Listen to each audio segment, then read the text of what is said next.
वृषभ राशि वाले बंधुओं, आप सभी का बहुत बहुत स्वागत है, हृदय से अभिनंदन है शिवप्रिया भिंड यूट्यूब चैनल में। तो वृषभ राशि वालों, ध्यान से सुनिए। अब अंतिम समय की तैयारी कर लो।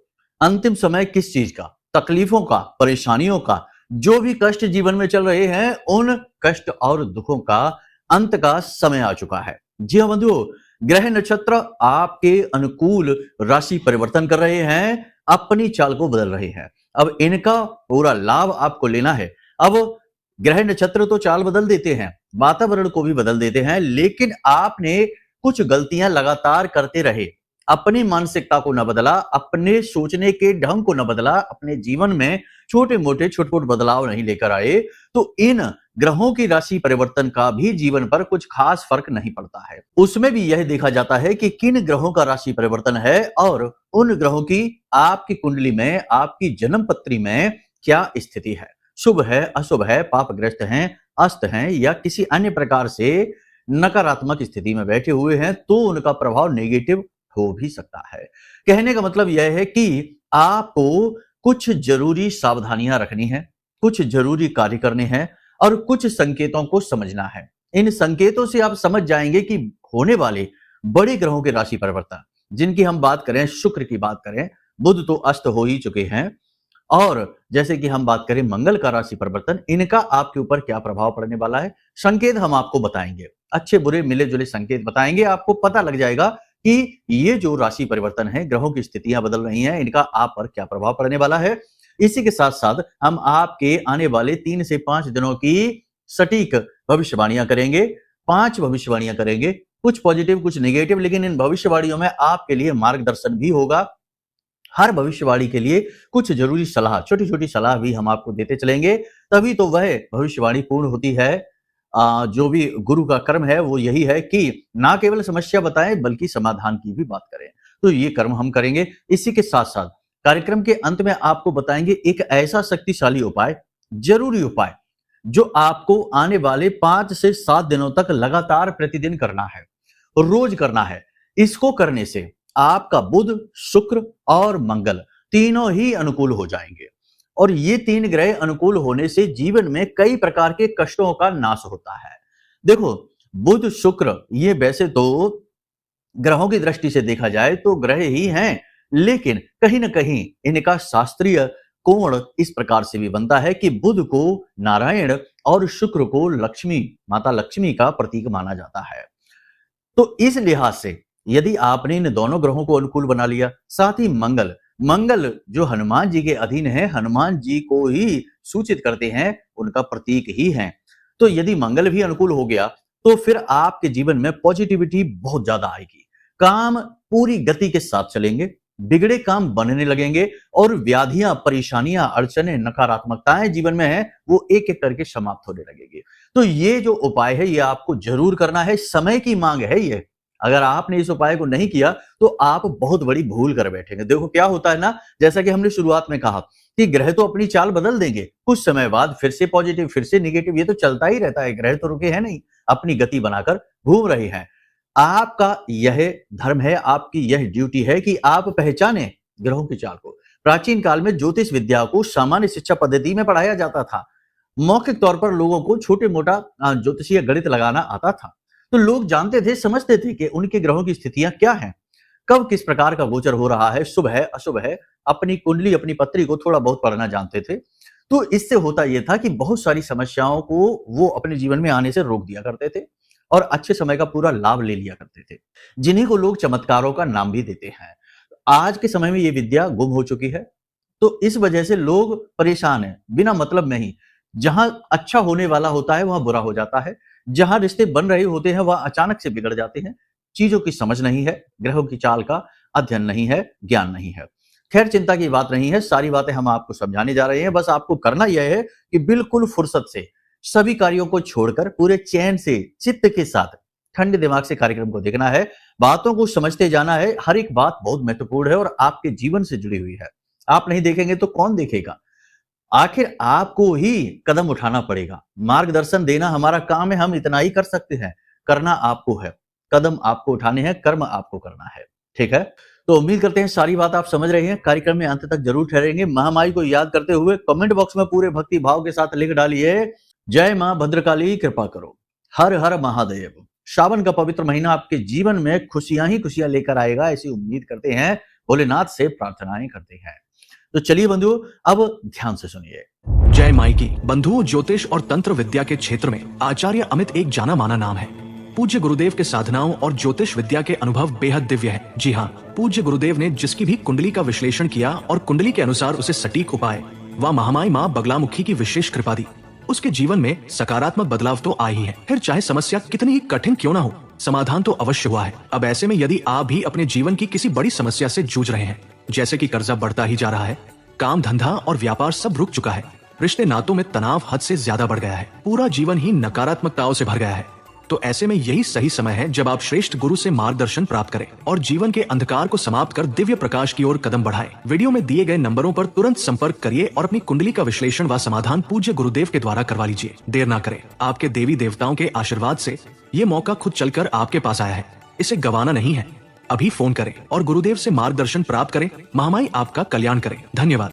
24 जुलाई को बुध का अस्त हो जाना, 26 जुलाई को शुक्र का राशि परिवर्तन करना, मिथुन राशि में पहुंच जाना, और 28 जुलाई को मंगल देव का राशि परिवर्तन करके कन्या राशि में प्रवेश कर जाना, केतु से युति को तोड़ देना। याद रखना कि केतु से जब मंगल की युति बनती है तो मंगल बद हो जाता है, शुभ फल देने कम कर देते हैं या बंद ही कर देते हैं। आपको सबसे ज्यादा ध्यान जो देना है वह है मंगल के राशि परिवर्तन पर, क्योंकि अचानक से जीवन में गति आएगी, बहुत सारी चीजें एकदम से बदलना शुरू हो जाएंगी। आपका एटीट्यूड, आपके सोचने का तरीका भी इससे प्रभावित होगा, वह भी इससे अछूता नहीं है। आपको अपनी कुंडली में इन तीनों ग्रहों की स्थितियों को जानना देखना बहुत आवश्यक है।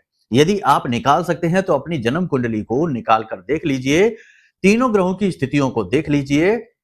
अगर सामान्य तौर पर देखा जाए तो ये देखिए कि आपके ये तीनों ग्रह कुंडली में अस्त तो नहीं है, नीच के तो नहीं है, किसी पापी ग्रह के साथ युति बनाकर तो नहीं बैठे हैं, 6, 8, 12 की स्थिति में तो नहीं बैठे हैं, और किसी पाप ग्रह से जैसे शनि की बात करें, राहु की बात करें, केतु की बात करें, इनसे दृष्टिगत संबंध तो बनाकर नहीं बैठे हैं। यदि है तो फिर ये कहीं ना कहीं पीड़ाएं पहुंचाएंगे। सूर्य शुक्र भी साथ हो जाए तो पीड़ागत हो जाते हैं। अब आपको ये सारी चीजें यदि समझ में नहीं आती हैं तो कोई बात नहीं है, आप अपनी कुंडली का विश्लेषण करा लो। छोटी सी दक्षिणा के साथ हम आपकी कुंडली का श्रेष्ठतम आकलन करके समाधान दे देंगे। जो ग्रह कमजोर है उन्हें बली मजबूत बना देंगे, और खराब ग्रह में बैठे हैं तो उन ग्रहों से हटाने के उपाय भी बता देंगे, जिससे जीवन भर का समाधान, संकट से मुक्ति हो जाएगी। ठीक है, तो चलिए अब भविष्यवाणियों की ओर चलते हैं।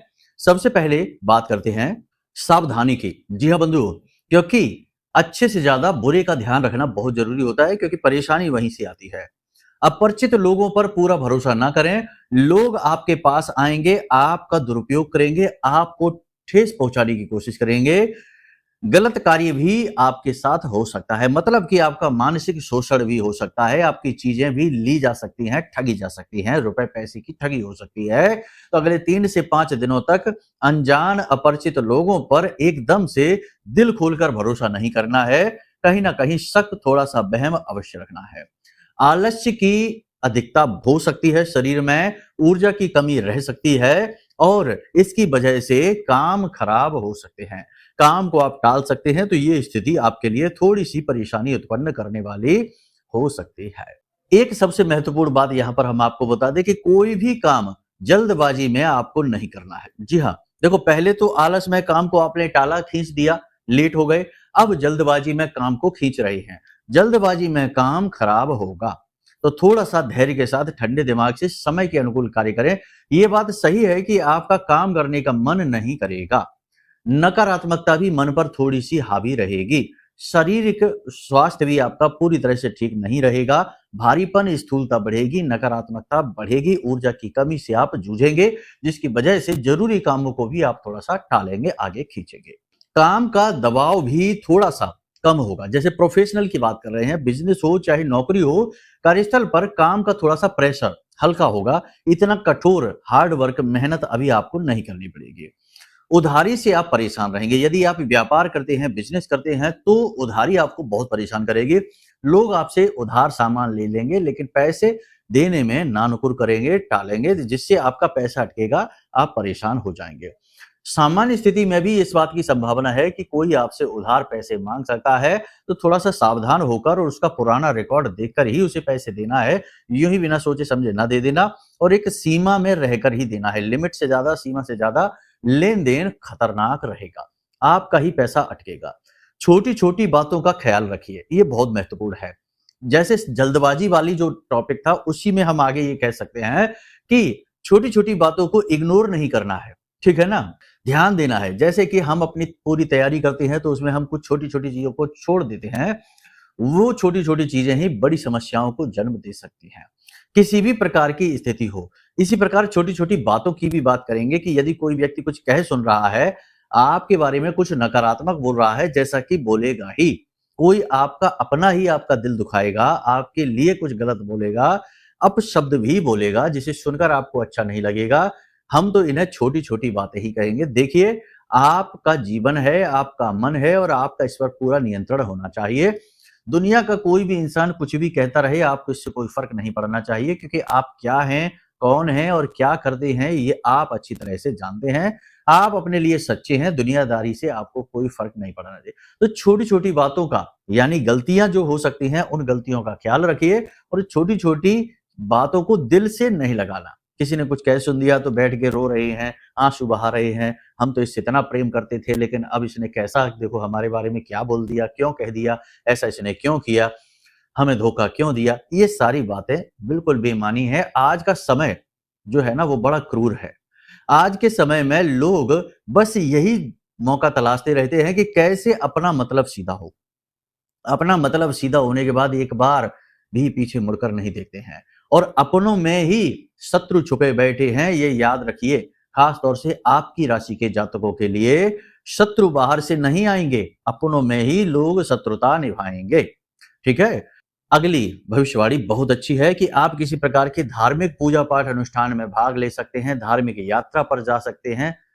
पूजा पाठ का कोई विशेष उपाय, कोई विशेष क्रिया करते हुए दिखाई दे रहे हैं, जो कि बहुत ही अच्छी बात है। कोई मंत्रोच्चारण वगैरह भी आप कर सकते हैं, मांत्रिक अनुष्ठान भी आप कर सकते हैं, जो कि बहुत जरूरी भी है। क्योंकि जो भी जीवन में नकारात्मकता है, यानी कि कह सकते हैं कि दुर्भाग्य हमारे नसीब में लिख गया है, इस दुर्भाग्य को काटने की शक्ति मंत्र के पास ही है। इसीलिए तो तुलसी बाबा ने लिखा कि मंत्र महामणि विषम ब्याल के, मैटत कठिन कुंक भाल के। तो ये ऐसे ही नहीं, संतों ने जो लिखा वो उन्होंने महसूस किया, अपने ज्ञान के आधार पर, अपने तपोबल के आधार पर उन्होंने जो चीजें महसूस की, अनुभव किया, वही तो उन्होंने लिखा। आज हम उनकी बातों को समझते ही नहीं है, भाव ही नहीं देते, कि आज हम भौतिकवादी हो गए। हमें जो चीजें आमने सामने दिखती हैं, हम बस उसी पर भरोसा करते हैं, जो दिखती नहीं हम कह देते हम नहीं मानते उन चीजों को। तर्क कुतर्क वितर्क करके चीजों का खंडन करने की जो आज की स्थिति है, ये फैशन बन चुकी है।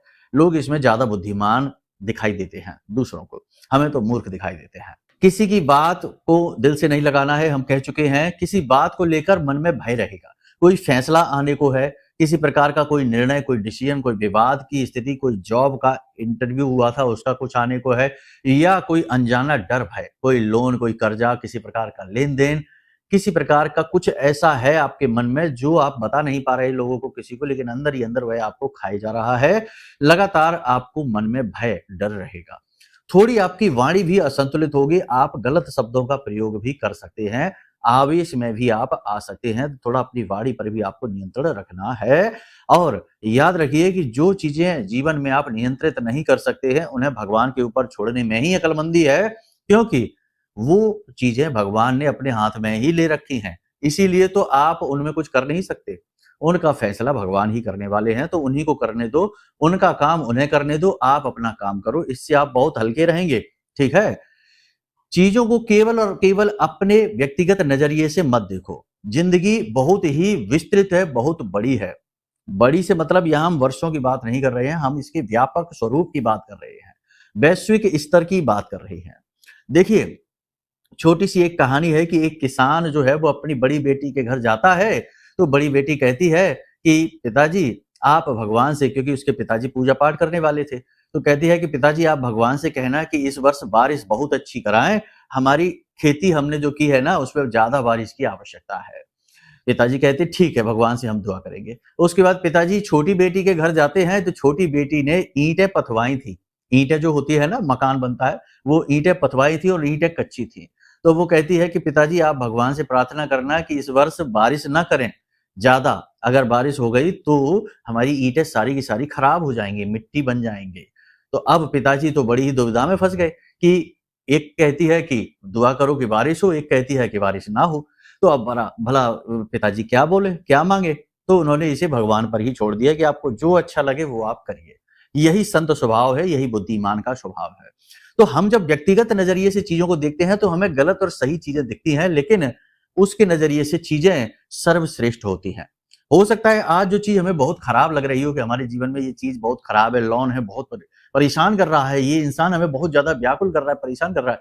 कल आज से 2 साल, 4 साल बाद हमें वही स्थिति अच्छी लगने लगे कि अच्छा हुआ कि उस समय हम इतने परेशान थे, हमने ये काम कर लिया और आज हम देखो यहाँ तक आ गए। तो ये चीज़ें इसी तरह कार्य करती हैं बंधुओं। समझ का फेर है। जानबूझकर अपने जीवन को नर्क ना बनाइए। अपना नर्क ना, अपना स्वर्ग बनाइए, स्वयं अपने हाथों से, ठीक है ना? मरने के बाद किसने देखा है कि स्वर्ग है कि नर्क है? हम जीते जी ही अपने जीवन को जब नर्क बनाकर बैठे हैं, दिन-रात कुढ़ रहे हैं, मन ही मन जल रहे हैं, तो फिर हम ये कैसे उम्मीद कर सकते हैं कि मरने के बाद हमें स्वर्ग मिलेगा, जब हमने जीवन में तो नर्क भोगा है। आप समझ रहे हैं ना हमारी बात को? अगली भविष्यवाणी यहाँ पर यह है कि लोग आपकी बातों का गलत मतलब निकालेंगे, किसी को सलाह देने की जरूरत नहीं है, किसी के व्यक्तिगत जीवन में दखल-अंदाज़ी ना करें। इसी के साथ-साथ सबसे बड़ी बात कि अपनी मन की बातों को किसी से शेयर ना करें, बातों का गलत फ़ायदा उठाया जा सकता है, थोड़ा-सा सावधान रहने में भलाई है। समय कुछ करने का है, कुछ बदलने का है। इस समय आप अपने ऊपर ध्यान दीजिए, एकाग्रचित्त रहिए, अपने कार्यों को पूरी ईमानदारी, तन्मयता के साथ करिए। आलस्य को अपने ऊपर हावी ना होने दीजिए और अपनी सेहत का विशेष ख्याल रखिए। ब्लड प्रेशर से जुड़े हुए जो रोगी हैं, हार्ट से जो जुड़े हुए रोगी हैं, एंजाइना वगैरह का जिनको तकलीफ, हाइपरटेंशन वगैरह की जो तकलीफ रहती है, ऐसे लोग बहुत परेशान हो सकते हैं, हॉस्पिटल तक जाना पड़ सकता है। पेट में किसी प्रकार का दर्द, इन्फेक्शन हो सकता है, फिसल कर गिरने और चोट लगने का भी भय है। वाहन आदि भी संभल कर चलाएं। इन सावधानियों के साथ चलें, जीवन बड़ा ही सुंदर है। टेंशन न लें, आने वाला समय बहुत ही अच्छा है। उपायों के माध्यम से हम चीजों को अनुकूल भी बनाएंगे। अब बात करते हैं उपाय की, जो आपको अगले 7 दिनों तक, आज आप जिस कार्यक्रम को देख रहे हैं, कल से ही इस उपाय को करना शुरू कर दीजिए, दिन का कोई विशेष ख्याल नहीं। तो आपको करना क्या है कि एक आटे का दीपक जलाना है। हम पहले भी इस उपाय को बता चुके हैं, फिर से बता देते हैं, ध्यान से समझ लेना। तो एक आटे का दीपक बनाना है, गाय के घी से इस दीपक को जलाना रहेगा। तो गाय का घी ले लीजिए, साथ ही बड़ का एक पत्ता, बरगद का पेड़ जो होता है ना, उसका एक पत्ता, टूटा फटा नहीं हो, एक पत्ता लेना है साबुत, और उस पत्ते पर उस आटे के दीपक को रखकर हनुमान जी के सामने, मंदिर में जाकर हनुमान जी के सामने जलाइए दीपक को, और वहीं पर बैठकर 11 हनुमान चालीसा का पाठ करिए और एक बार बजरंग बाण का पाठ करिए, ठीक है? उसके बाद हनुमान जी से अपनी इच्छा मनोकामना मांगिए कि आपका आने वाला समय शुभ हो, कर्जा बहुत है तो कर्जा मुक्त हो, जो भी इच्छा मनोकामना है आपकी उसे आप मांगिए। हनुमान जी आपकी सारी इच्छा मनोकामना पूरी करेंगे और मंगल का राशि परिवर्तन आपके अनुकूल बना देंगे, चाहे कुंडली में मंगल प्रतिकूल स्थिति में ही क्यों ना बैठा हो, ठीक है? जब आप मंदिर से बाहर निकलें, दीपक ठंडा होने के बाद ही बाहर निकलें, उससे पहले ना निकलें, तो उस जो पत्ता है, जो आटा है, उसे आप गाय को खिला दें, ठीक है ना? सबसे अच्छा उपाय है। इस उपाय को लगातार 7 दिनों तक आप करिए, चमत्कार होंगे। मंगल का राशि परिवर्तन होने के बाद जीवन में स्थायी सुख आएंगे, नकारात्मकताएं दूर होंगी। और सबसे बड़ी बात कि कुछ चीजें हैं जो आपको इन 5 से 7 दिनों में भूल कर भी नहीं करनी है, जैसे शराब ना पिएं, मांसाहार ना करें, जुआ वगैरह, सट्टेबाजी, गेमिंग ऐप जो होते हैं उनमें पैसा-वैसा ना लगाएं, स्त्रियों का अपमान भूल कर भी ना करें, ठीक है? वाणी पर संतुलन रखें, कड़वे शब्दों का प्रयोग ना करें, किसी को चोट पहुंचाने वाले शब्दों का प्रयोग ना करें, अपनी वाणी को पूरी तरीके से संतुलित रखें, नियंत्रण में रखें। अपशब्दों का, नकारात्मक शब्दों का भूल कर भी प्रयोग ना करें। और सबसे बड़ी बात कि मुसीबत का समय हो या नकारात्मक समय हो या शांति से अकेले में बैठे हो, आंखें बंद करके 10-20 मिनट के लिए सभी ख्यालों से मुक्त हो जाइए, अपने मन के बर्तन को खाली कर दीजिए और थोड़ा-सा एकाग्र हो जाइए। कहने का मतलब यह है कि ध्यान अवश्य करिए। ध्यान करने से आत्मबल बढ़ता है, पॉजिटिव एनर्जी बढ़ती है, ऑरा मजबूत होता है, जिससे कि नकारात्मक ऊर्जाएं अपने आप ही भागने लगती हैं, ठीक है? तो चलिए बंधु, उम्मीद करते हैं कि सारी बातें आपने समझ ली हैं। अब यदि कोई प्रश्न मन में उठे तो आप हमसे नंबर दिए हैं, इन पर फोन करके पूछ सकते हैं। कुंडली विश्लेषण करानी है तो इसके लिए भी वीडियो में दिए गए नंबरों पर फोन कर सकते हैं। आपकी कुंडली का विश्लेषण करके योग युतियों दोषों के आधार पर आपको सटीक उपाय बनाकर दे देंगे। आपके जीवन का जो भी दुख तकलीफ है वो समाप्त हो जाएगी, जीवन सुखी हो जाएगा। तो चलिए बंधु, हमेशा हंसते रहिए, मुस्कुराते रहिए, सकारात्मक रहिए, महामाई पर अपनी आस्था और विश्वास बनाकर रखिए, क्योंकि आपका उद्धार तो वहीं से होना है। प्रेम से बोलिए जय माई की। हमारे प्रिय और परम पूज्य आचार्य जी ने अपनी साधनाओं के अनुभवों पर आधारित शक्तिशाली उपाय और क्रियाओं के माध्यम से हजारों लोगों के जीवन को पूरी तरह से बदला है। आचार्य जी के द्वारा बताया गया हर एक उपाय इतना सटीक और कारगर होता है कि जो भी इसे पूरे भाव के साथ कर लेता है उसे साक्षात महामाई की कृपा और आशीर्वाद प्राप्त हो जाती है। इसलिए निसंकोच इन उपायों को पूरे भाव के साथ करिए, आपका कल्याण होगा। जय माई की।